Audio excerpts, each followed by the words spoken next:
Good evening, ladies and gentlemen, and many thanks for joining us here on this evening. I'm not going to take too much of your time. This is the 4th year that we're doing the International Trade Awards. This has been a privilege for CNBC TV 18. This was a journey that we started 4 years ago, and it's grown in size, and we hope that the 5th year will be even bigger and better. We've got a power-packed panel here with us, and of course our guest of honor, the Minister of State for Commerce and Industry, Mr. Jyotiraditya Scindia. To kick things off this evening, I'd like to call on stage Mr. Malcolm Montero, the Senior Vice President and Area Director, DHL Express South Asia, to get things started. Malcolm. With the DHL and CNBC TV 18 International Trade Awards, we have created a platform that acknowledges the contribution of importers and exporters to our economy. This is the 4th edition of the award, and if I were to go down memory lane, DHL and CNBC TV 18 launched the International Trade Awards in 2006-07 with a specific objective in mind.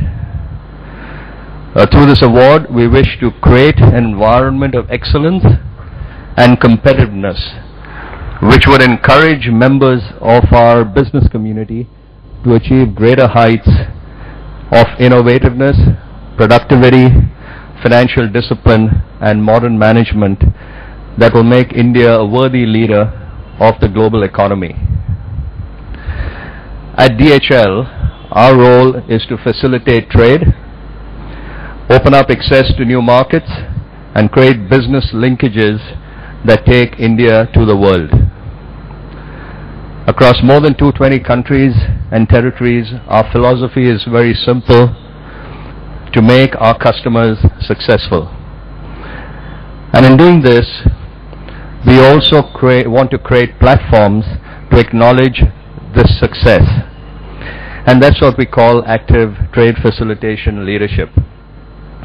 Our partnership with CNBC TV 18 to bring you the International Trade Awards is part of this thought leadership philosophy. So to conclude, all I'd say is that this is the start for this year. It's the first step.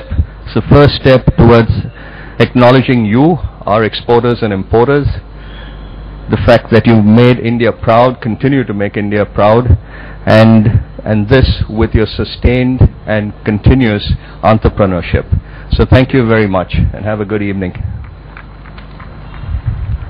As Malcolm was pointing out, we're going to have the award ceremony take place later this year. But ladies and gentlemen, the man who's made it his mission to bring down transaction costs for exporters, our guest of honor this evening, the Minister of State for Commerce and Industry, Mr. Jyotiraditya Scindia, would like to have you up on stage to say a few words.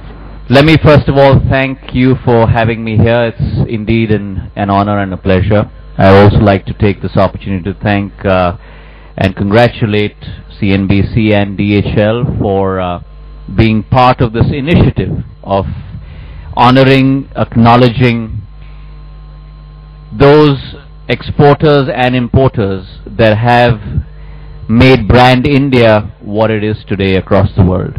So tremendous amount of congratulations and kudos to all of those prospective awardees, both on the import side and the export side.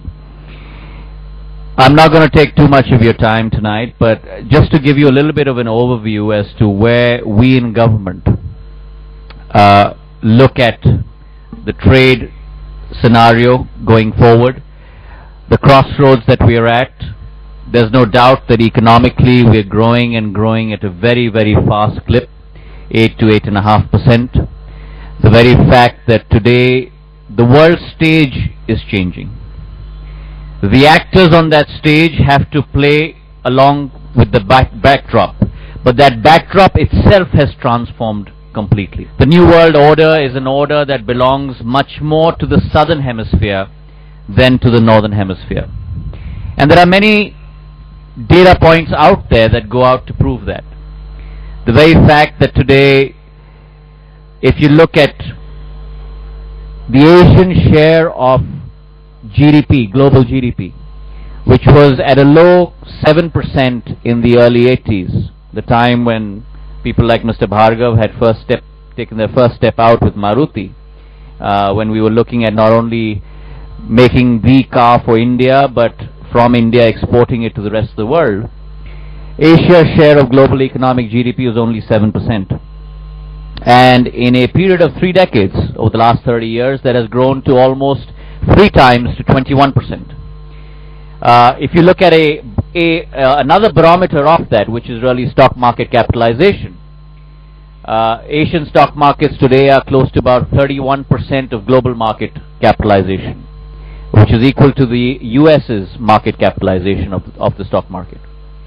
If you look at the fact that in the last fiscal alone, you've had Germany as the #1 exporting country of the world being surpassed by China. If you look at the fact that today, if you look at the UNCTAD study, South-South trade, which was only close to about 10% of global imports in 1990-1995, today is close to about 20%. And therefore that backdrop, as I mentioned, is changing. And the Asian economies are emerging much more stronger, much more resilient, and the leaders of the global economic engine of tomorrow. And within that family of Asia, India is emerging as one of the most powerful engines to lead that economic growth. And the reason for that is that all of us have a greater sense of self-confidence, greater sense of investment opportunities, greater sense of entrepreneurism within our borders and outside. For the first time, cross-border, not only trade, but cross-border investment is increasing. Our companies have a new sense of confidence within ourselves. And therefore, if you look at that backdrop, and you look at another statistic, which is our trade to GDP ratio, which today is our export to GDP ratio, which is today at about 15%. That is not something that I think we in government or you in industry are satisfied with. When you have countries like Thailand, which have a 66% export to GDP ratio, China 35%, Mexico 27%. So we need to increase that number. And therefore I think it's incumbent upon government and the trading community to work together towards that goal. We must realize that we are not operating on opposite sides of the table. We are on the same side of the table. That is the new imperative face that government must have, and let me assure you that under my watch in the Ministry of Commerce and Industry, that is the face that this ministry will certainly have towards my stakeholders, which is the exporters and importers present here before me this evening. So once again, a great congratulations to all of you, and many, many kudos to both CNBC and DHL for having this function. Thank you very much for having me.